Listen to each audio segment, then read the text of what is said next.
E aí, pessoal? Tudo bem com vocês? Uma reviravolta na liderança do Campeonato Mundial de Fórmula 1 de 1990 e uma disputa extremamente acirrada entre os dois maiores rivais que nós já vimos nas pistas. O Grande Prêmio da Alemanha de 1990. Essa é a nossa história de hoje.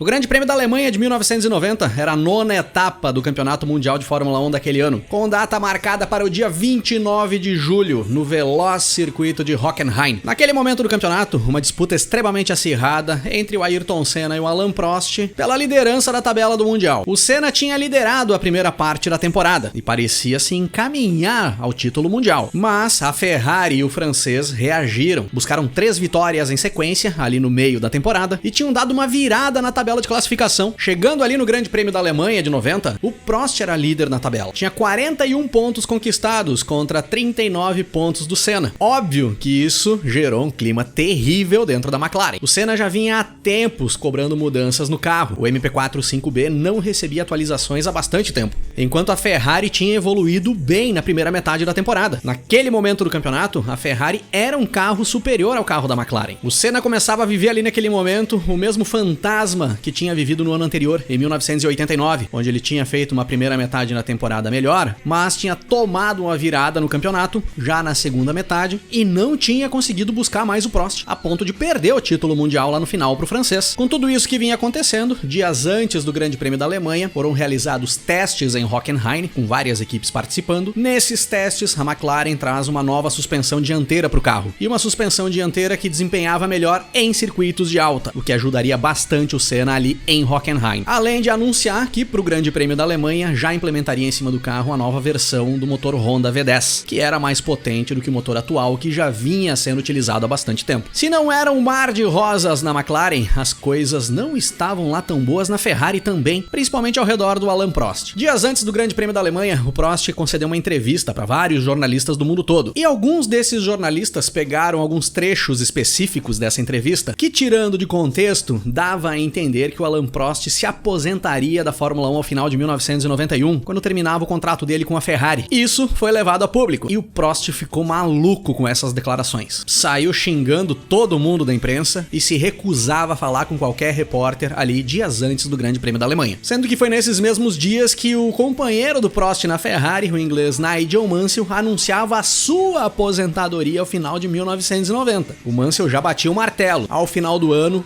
deixo a Fórmula 1. E olha como são as coisas. O Prost, que negava a aposentadoria da Fórmula 1 ao final de 1991, acaba deixando as pistas lá no final de 1991, após o término do contrato dele com a Ferrari. Enquanto Nigel Mansell, que anunciava a sua aposentadoria, voltaria atrás, iria para a Williams e seria campeão mundial em 1992. Ou seja, não dá para confiar em piloto de Fórmula 1. Levem isso como regra pra vida. Só que não era só isso que estava incomodando o Alain Prost ali dias antes do Grande Prêmio da Alemanha. Outro murmúrio ia deixando o francês maluco: o boato de que Ayrton Senna estava em conversas com Cesare Fiorio para ingressar na escuderia italiana. Era sabido por todo mundo que o Senna era um desejo da Ferrari, assim como era sabido por todo mundo também que era um desejo do Senna pilotar pela escuderia italiana. E o Senna tinha um bom relacionamento com o Fiorio. E quando o Senna era perguntado se ele iria para a escuderia, o Senna não negava. Então o pessoal soltava possibilidades do brasileiro ingressar na Ferrari. O Prost, claro, ia direto para cima da direção da equipe. Ele dizia abertamente que se negava a ser companheiro de equipe do brasileiro novamente em sua carreira, depois de tudo que tinha acontecido no ano anterior, em 1989, quando os dois eram companheiros de equipe na McLaren. Inclusive declarou abertamente em entrevista que, se o Senna desembarcar em Maranello,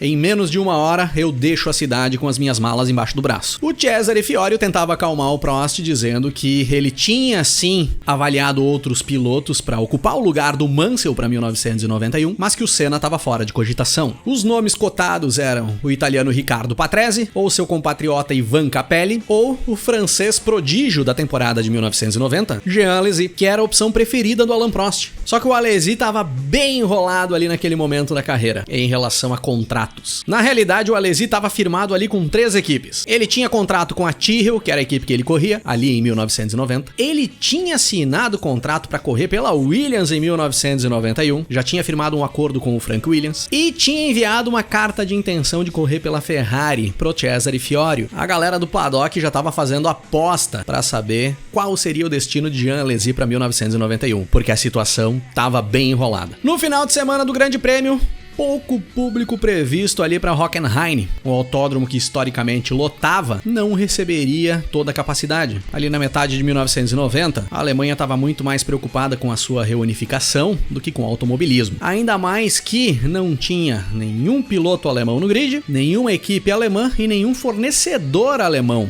Nem motores alemães não tinha ali naquela temporada. E isso tirava bastante a atenção dos alemães para a Fórmula 1 ali naquele momento. Já dentro das pistas, no treino classificatório, não teve para ninguém. Ayrton Senna baixou o pé no acelerador com as novas atualizações em cima do MP4 5B e bateu o recorde da pista de Hockenheim, com 1 minuto 40 segundos, 198 milésimos. 2 décimos atrás ficou o companheiro do Senna, o austríaco Gerhard Berger, primeira fila toda da McLaren. Assim como a segunda fila era toda da Ferrari, com Alain Prost em terceiro, Nigel Mansell em quarto. Assim como a terceira fila era toda da Williams, com Ricardo Patrese em quinto e o belga Thierry Boutsen em sexto. Assim como a quarta fila era toda da Benetton, a primeira equipe com motores V8 ali do grid, com Nelson Piquet em sétimo e o italiano Alessandro Nannini em oitavo. O brasileiro Maurício Gugelmin, da Leyton House, classificou na 14ª posição no grid, e o outro brasileiro, o Roberto Pupo Moreno, da Eurobrum, não passou da pré-classificação. O Senna largando na pole, querendo retomar a liderança do Mundial, para não viver todo aquele desastre da temporada anterior. O Prost largando logo atrás do Senna,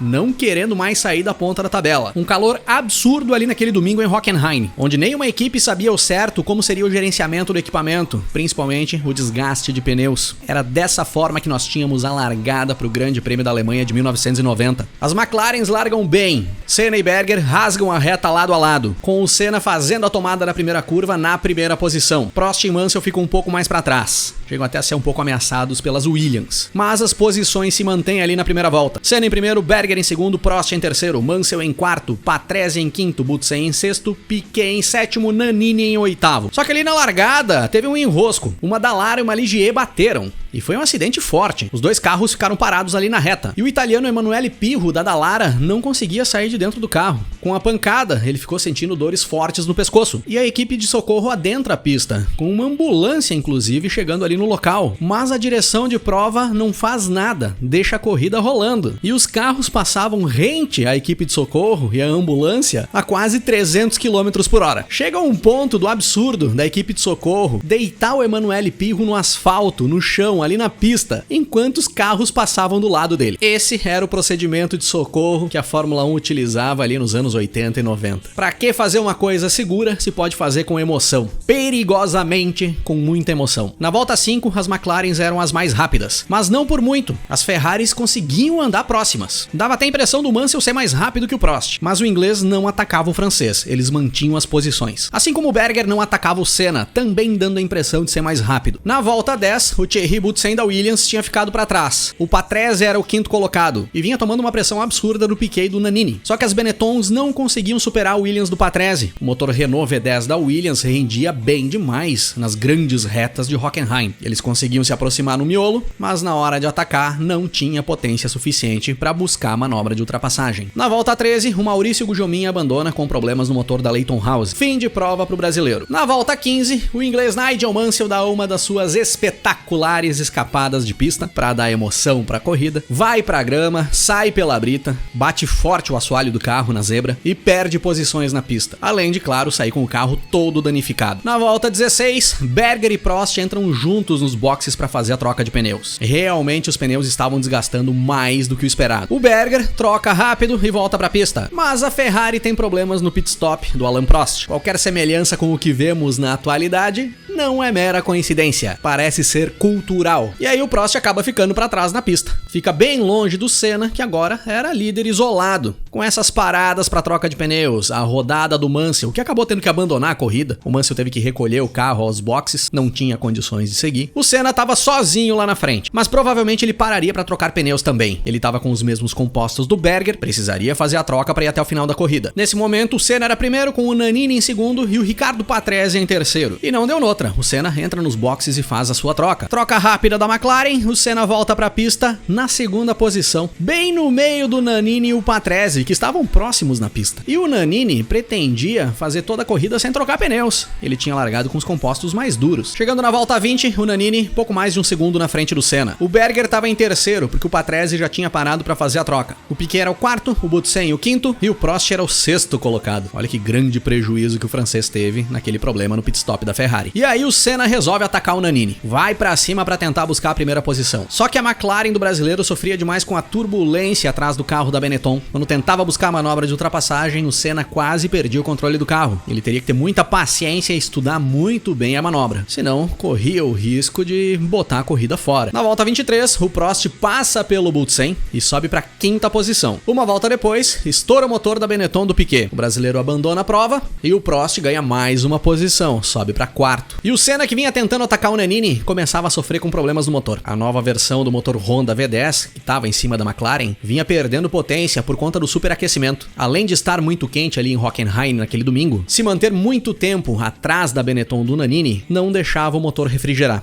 Agora o Senna precisava pensar bem se ele tentava atacar ou se ele tentava manter o equipamento íntegro para chegar até o final. Conhecendo bem o Ayrton Senna, vocês já sabem o que ele fez. Na volta 34, vem um ataque definitivo. O Senna pega o vácuo da Benetton do Nannini, bota o carro do lado, os dois saem meio que escorregando tentando buscar a freada e o Senna sai na frente do italiano. Agora Senna em primeiro, Nannini em segundo. A partir daí, o Nannini reduz bastante o ritmo na pista. Ele estava com os pneus bem desgastados, não tinha parado para fazer troca e também vinha sofrendo com a temperatura do motor. O Senna começa a abrir distância na liderança. O Nannini começava a se preocupar agora com o Berger e o Prost, que vinham logo atrás e vinham bem mais rápidos. Só que nas voltas finais, quando o Berger dava a pinta de que ia atacar o Nannini, o austríaco acaba se enrolando com retardatários na pista. E essa enrolação do Berger acaba salvando a segunda posição do italiano. E é dessa forma que nós fechamos as 45 voltas do Grande Prêmio da Alemanha de 1990, com Ayrton Senna cruzando a linha de chegada na primeira posição, o italiano Alessandro Nannini em segundo e o austríaco Gerhard Berger em terceiro. O francês Alain Prost da Ferrari fecha a quarta posição. O Senna conquistava a quarta vitória na temporada e igualava as 4 vitórias que o Prost tinha conquistado. Ali naquele momento, antes do Grande Prêmio da Alemanha, o Prost tinha mais vitórias do que o Senna e quebrava a sequência de 3 vitórias do Prost da Ferrari, dando a entender que o MP4 5B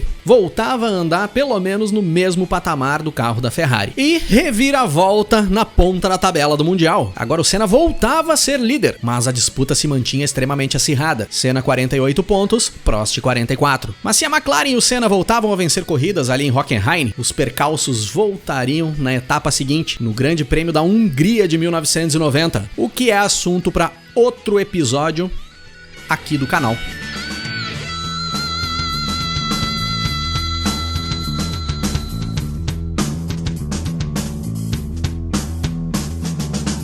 A atitude busca o poder, uma armadilha vai corromper todos no navio, todos querem ter